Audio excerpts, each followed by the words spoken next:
It takes two to tango. 손뼉도 서로 마주쳐야 소리가 나는 법이라는 의미의 미국 속담이다. 세상에는 혼자 할 수 있는 일도 물론 많다. 하지만 마치 탱고처럼 어떤 일에는 반드시 두 사람이 필요하다. 로맨스 또한 그렇다. 2020년 여름, 혼자 집에서 시간을 보내던 케이트 클라이널트는 페이스북 친구 신청을 받았다. 매력적인 외모를 가진 이 낯선 사람의 이름은 토니. 그는 노르웨이 출신의 내과 의사로 현재 이라크에 체류 중이라고 했다. 당시 69살이던 케이트는 종종 페이스북을 통해 이런 류의 친구 신청을 받곤 했다. 그들은 하나같이 단정한 용모, 확실한 직업을 갖고 있었으며 외국에 살고 있었다. 그런 친구 신청을 한 번도 수락한 적이 없었는데 그날만큼은 뭔가 달랐어요. 무슨 생각으로 그랬는지 모르겠네요. 그녀는 토니의 친구 신청을 수락했다. 그날 이후 토니는 매일같이 케이트에게 메시지를 보냈다.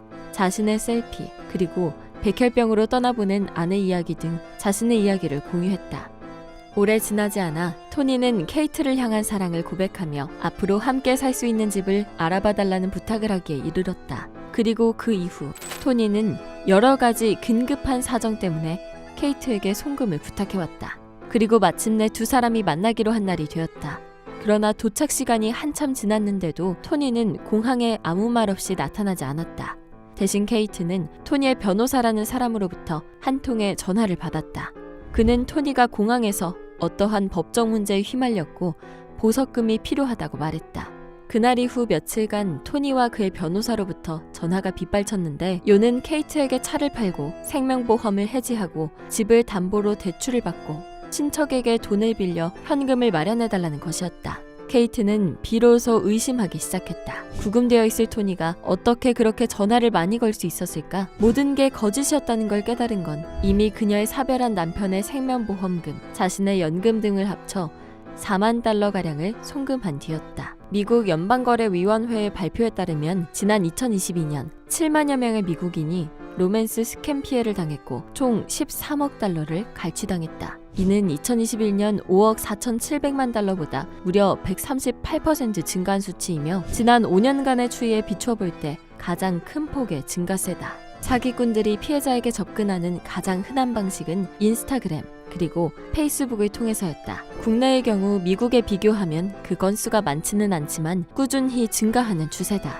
국정원에 따르면 국정원 111 콜센터에 접수된 로맨스 스캠 피해 금액은 지난 2020년 3억 2천만 원에서 2021년 31억 3천만 원, 2022년 39억 6천만 원으로 무려 13배 늘었다. 수사나라는 63세 캐나다 여성은 현재 홍콩 감옥에 수감되어 있다. 그녀에게 온라인을 통해 접근한 사람은 제임스. 그는 일반적인 사기꾼과는 달리 수사나에게 아무것도 요구하지 않았다. 오직 수사나에 대한 사랑만을 내세우며 달콤한 말들로 그녀의 마음을 열었다. 한 번도 만난 적은 없었지만 책을 집필 중이던 수사나에게 지속적으로 영감과 응원을 보내왔고 이는 그녀의 책을 통해서도 확인할 수가 있다.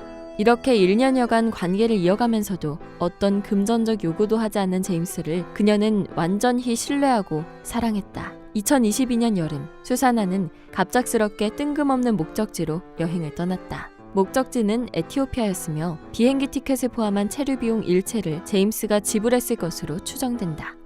Do you think that your mom ever met James in Ethiopia? No. I don't think she ever met him at all. 3주간의 여행 끝에 수사나가 집으로 돌아오기로 한 날이었다. 그런데 황당하게도 그녀의 미스테리한 남자친구가 선택한 종착지는 집인 캐나다가 아닌 홍콩이었다. She said that he was out on a mission and that's where he was going to meet her next. Maybe the day before leaving, she was given a suitcase and she was given clothing and she was like, oh my God, I got some clothing and they're really loud, but I'm going to bring them home to you and you can pick what clothes you want out of it. 그리고 캐리어를 들고 홍콩으로 입국하던 도중 수사나는 체포됐다. 코카인 밀수 혐의였다. 수사나의 체포 당시 홍콩 경찰이 찍은 사진이다. 캐리어 안에 담겨있던 옷들에는 총 262개의 단추가 달려있었다. 그리고 단추 안에는 코카인 1kg, 우리 돈으로 1억 5천만 원어치가 들어있었다. 그녀는 삼엄한 경비를 자랑하는 공항 북쪽의 여성 교도소에 수감되었다. 이제 그녀는 자신도 피해자이며 밀수 의도가 없었다는 것을 증명해야 한다. 그러지 못한다면 그곳에서 남은 생을 보내야 할지 모르지만 캐리어를 건네받는 모습이 담긴 CCTV 등 증거 자료는 이미 기한이 지나 사라진 상태다. 오랫동안 로맨스 스캠이 조직적으로 이루어지는 것으로 알려진 곳은 이 나라, 서아프리카의 나이지리아였다. 그러나 최근 일어난 로맨스 스캠 사건들을 추적한 전문가들은 다른 분석을 내놓았다. People have this misconception when they think of romance scams, oh, it must be Nigerians. And no, there are a lot of scammers all over the world. They were the first group to actually start looking at advance fee frauds, large scale. And then, of course, then cyber cafes started emerging in about the 90s. And so the playbook that I found was traced back to one of the Nigerian scam groups.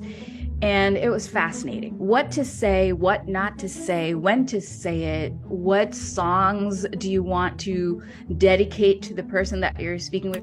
So everything from like Celine Dion and, you know, all like the classic romantic songs. FBI 웹사이트에서 로맨스 스캠 방지법으로 권장하는 것은 SNS에 포스팅을 할 때 주의하라 또는 접근해오는 사람의 사진이나 프로필을 온라인으로 검색해보라 등이다.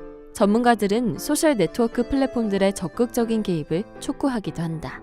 의심스러운 접촉이나 금전 요구에 적극적으로 개입해 감정적, 재정적 피해를 막아야 한다는 것이다.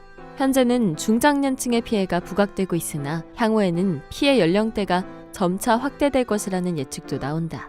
FBI 자료에 따르면 2017년부터 2021년까지 20살 이하의 피해자들의 수 역시 1126%나 증가했으며 이는 어떤 연령층의 증가폭보다도 큰 것으로 파악된다. 디지털에 정통한 젊은 층은 그만큼 온라인에서 낯선 사람들과 관계를 맺는 것에 대한 자신감을 갖고 있으며 인터넷을 접하는 데 있어서 부모의 감시가 없다시피 하기 때문이라고 전문가들은 분석한다.